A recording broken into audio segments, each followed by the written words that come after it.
I think that that's a really important question because patients a lot of times don't understand the role of a mid-level provider. And there are two types of mid-level providers. One is a nurse practitioner or NP. Usually there's a designation as FNP, family nurse practitioner or certified nurse practitioner. And there's also PAs that are also certified. A PA is a physician's assistant, but specifically their role is to act as a physician extender in the place of a physician and to support the physician's role. A lot of times physicians aren't available 24 hours a day, and of course as a surgical practice we're not available every day of the week because many of the days of the week we're in the operating room.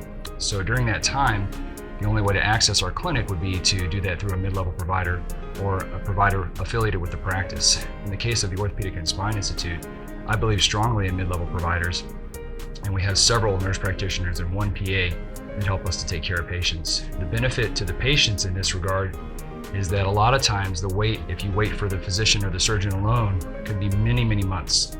And by having mid-level providers available to the patients, they can come in a lot quicker, they can be seen a lot more expeditiously, their evaluation can begin. And of course, the nurse practitioner and the PA isn't going to make surgical decisions. That's left to the doctors and the surgeons. But it's an important part of the practice so that when the patients have an appointment, they can get in quickly, they can be seen by someone who's been hand-picked and hand-trained by the surgeon. And I have very carefully selected the nurse practitioners and PAs in this practice. One of our nurse practitioners has also been a PA in the past, and he has been in the orthopedic and spine field since 20 years ago.